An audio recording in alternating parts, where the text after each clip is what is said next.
அடுத்து பேசுவதற்காக தமிழக வெற்றி கழகத்தினுடைய கொள்கை பரப்பு பொதுச் செயலாளர் திரு அருண்ராஜ் ஐஆர்எஸ் அவர்களை அன்போடு மேடைக்கு வருக வருக என வரவேற்கிறேன்.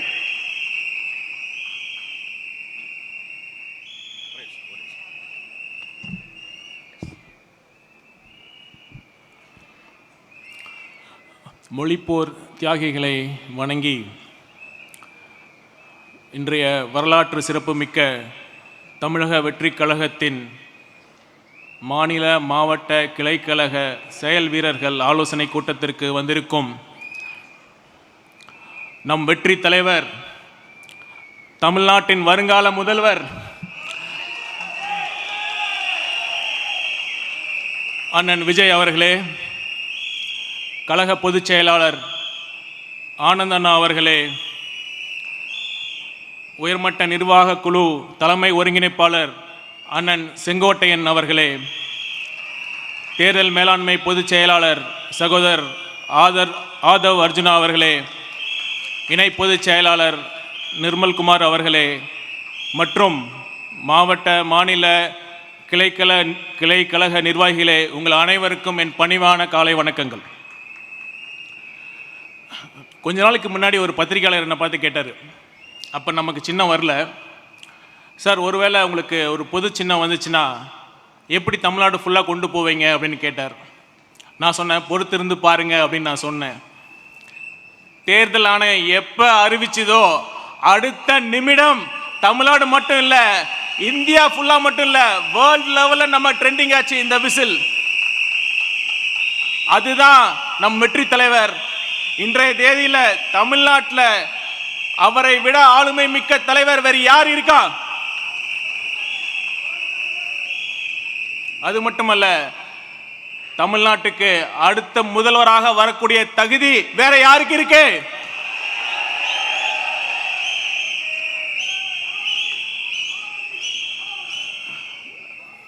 சொல்லுவாங்கல்ல, அவன் சும்மாவே ஆடுவான், அவன் காலில் சலங்க வேற கட்டிட்டா கேட்கவா வேணும் அப்படிம்பாங்கல்ல. நம்ம டிவிக்கே நிர்வாகிக சின்ன வரத்துக்கு முன்னாடி சும்மா கில்லி மாதிரி தெரி மாதிரி வேலை செஞ்சுட்டு இருந்தாங்க. இப்ப நமக்கு சின்ன வேற வந்துருச்சு, சும்மா கலக்குன்னு கலக்க போறோம்.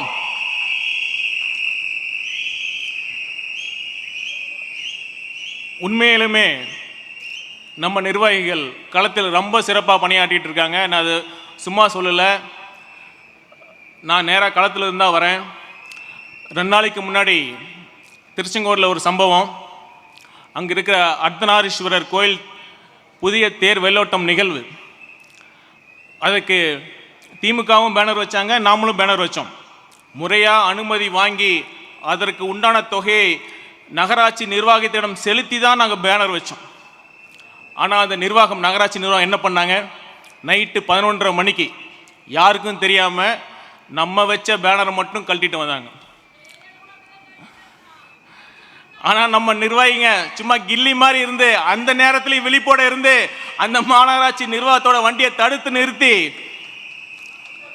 தகவல் சொன்னாங்க. நானும் போனேன். எதன் அடிப்படையில், எந்த விதியின் அடிப்படையில் நீங்கள் அந்த பேனரை கழட்டினீங்கன்னு சொன்னோம், கேட்டோம். அவங்களுக்கு பதிலே இல்லை. சார் இருங்க, மேலதிகாரிகிட்ட பேசுகிறோம், அங்கே பேசுகிறோம், இங்கே பேசுகிறோன்னு சொன்னாங்க. காலத்தை கடத்தினா அந்த கூட்டம் கலைஞ்சிரும் நினச்சாங்க. ஆனால் நேரம் செல்ல செல்ல கூட்டம் அதிகமாயிட்டு தான் இருந்துச்சு.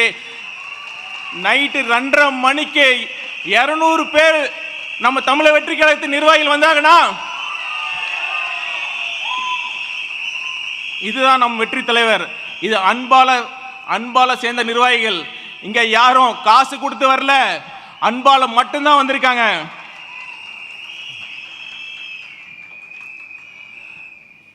தேர்தல் ஆணையத்திற்கு ஒரு நன்றி சொல்லணும். ஏன்னா இந்த சின்னத்துக்கு ஒரு சிறப்பு இருக்குது. இப்போ பார்த்தீங்கன்னா விசில் எப்போ ஊதுவாங்க, ஒரு மேட்ச் நல்லா விளையாடிட்டு இருந்தால் ரெஃபரி அமைதியாக தான் இருப்பார். எப்போ ஃபவுல் நடக்குதோ அப்போ தான் விசில் ஊதப்படும். இந்த திமுக ஆட்சியில் எப்போ தவறு நடக்குதோ அப்போ நம்ம குரல் ஒலிக்கும். நீங்களே சொல்லுங்கள், இப்போ இருக்கிற தீய சக்தி திமுகவோட ஆட்சியில் எந்த டிபார்ட்மெண்ட்ல ஃபவுல் அதிகமாக நடக்குதுன்னு ஒரு பட்டிமன்றமே வைக்கலாம். நீங்களே சொல்லுங்க, எந்த அமைச்சர் அதிகமாக ஃபவுல் பண்றாரு?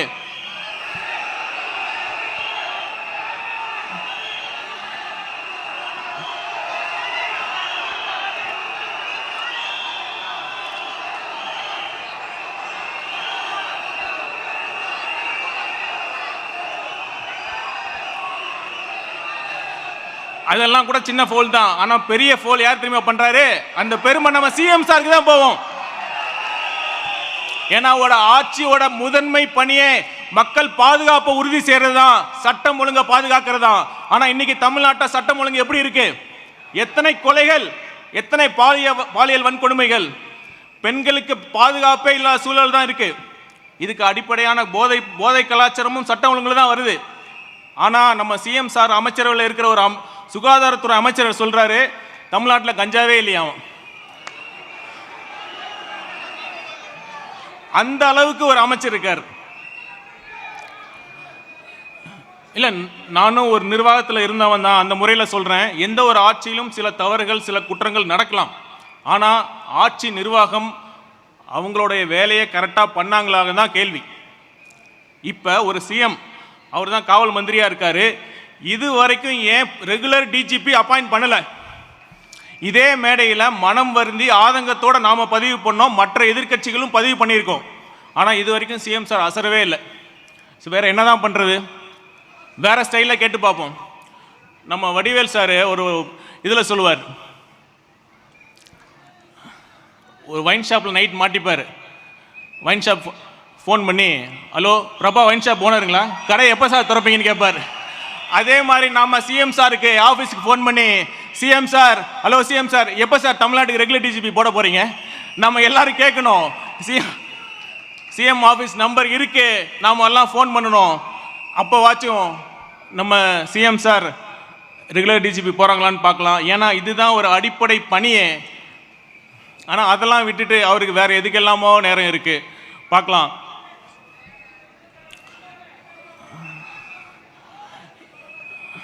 இன்னொரு விஷயம், நான் களத்தில் பார்க்குற இன்னொரு விஷயம் இந்த நேரத்தில் நான் பதிவு பண்ண விரும்புகிறேன்.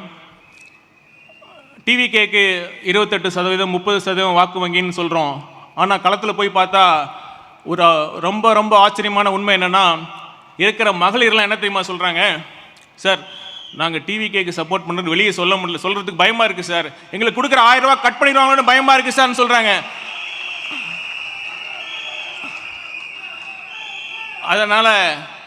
அதனால் நம்ம சகோதரர் சிடிஆர் சொன்ன மாதிரி நம்மளோட வாக்கு சதவீதம் அதை விட ரொம்ப ரொம்ப அதிகமாக இருக்கு.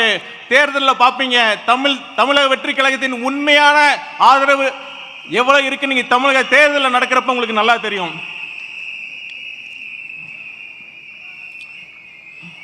இன்னொரு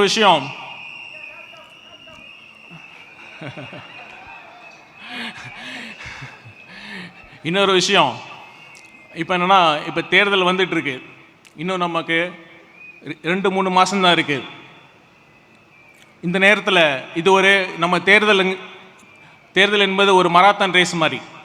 நாம் ஒரு நாள் 2 நாள் இல்லை, அடுத்த 2 மாதங்களும் கடினமாக உழைக்க வேண்டும். நீங்கள் தமிழக மக்களை நல்லா புரிஞ்சுக்குங்க. நான் பார்க்கறதுனால சொல்கிறேன், ஒவ்வொரு மனதிலும் ஒரு மாற்றம் வேண்டும் அப்படின்னு தான் ஏங்கிட்டு இருக்காங்க. நாம் ஒரு கரெக்டான செய்தியை போய் மட்டும் எடுத்துகிட்டு போனால் போதும், அவங்களோட ஆதரவு கண்டிப்பாக கிடைக்கும். அது என்ன செய்தினா, நம்ம தலைவர் அவர்களை முதல்வர் ஆக்கணும், நம்ம தமிழக வெற்றி கழகத்துக்கு ஆதரவு கொடுங்க அப்படின்னு சொல்றதுக்கு அடுத்து நம்ம சொல்லணும், எதற்காக நம்ம தமிழக வெற்றி கழகத்திற்கு ஆதரவு கொடுக்கணுங்கிற அந்த ஒரு கேள்வியும் அவங்க மனசுல நம்ம எழுப்பி அதற்கான விடையும் அளித்து ஒரு ஆழமான புரிதலை உண்டாக்கணும். ஏன்னா 50 வருடங்களுக்கு மேலாக தமிழகத்தை ஆண்ட 2 கட்சிகளும் தமிழகத்துக்கு என்ன பண்ணாங்கிற அந்த செய்தியை அவங்களுக்கு சொல்லுங்க. அங்க கிராமத்தில் இருக்கிற பள்ளிக்கூட நிலைமையை காட்டுங்க, அங்க இருக்கிற சாலை வசதிகள் எப்படி இருக்குன்னு காட்டுங்க, அங்க இருக்கிற சாக்கடைகள் எவ்வாறு இருக்கு. ஒவ்வொரு கிராமத்திலையும் சாக்கடை போட்டிருக்காங்க, ஆனா அங்க சாக்கடை கழிவுநீர் சரியா போகுதா அப்படிங்கிறத எடுத்து காட்டுங்க. உண்மையாகும் நம்ம தலைவர் அரசியலுக்கு கட்சி ஆரம்பிச்சது பதவிக்காகவோ பணத்துக்காகவோ இல்ல, உண்மையாக சேவை செய்ய உங்களுக்காக வந்திருக்கிறார் என்ற செய்தியை போய் சொல்லுங்க. கண்டிப்பா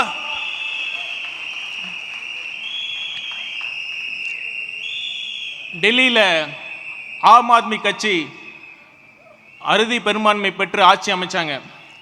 தமிழக மக்களுக்கு டெல்லி மக்களோட அரசியல் அறிவு கம்மியா,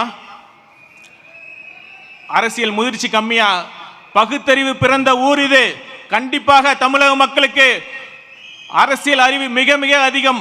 அவர்கள் ஒரு வாய்ப்புக்காக காத்திருந்தாங்க இத்தனை வருஷமா. அந்த வாய்ப்பு இப்போ வந்திருக்கு. 2026 அந்த வாய்ப்பு வந்திருக்கு. கண்டிப்பாக நம்ம எடுத்து சொன்னா மக்கள் புரிஞ்சுப்பாங்க, நமக்கு தான் வாய்ப்பு கொடுப்பாங்க. இறுதியா ஒண்ணே ஒன்று மட்டும் சொல்லிக்கிறேன். வடிவேலு இந்த சின்னத்தை பத்தி சொல்லிக்கிறேன். வடிவேல் சொல்லுவார்ல, அச்சாம்பார் அப்பாயின்மெண்டாரு அப்படிங்கிற மாதிரி, அது மாதிரி கொடுத்தாம்பார் சின்னம் நமக்கு விசில் சின்னம். இந்த சின்னத்தை எடுத்துட்டு போய் மூலம் முடுக்கெல்லாம் எடுத்துட்டு போய் நம்ம சொல்றோம், கண்டிப்பாக வெற்றி நிச்சயம். நன்றி, வணக்கம்.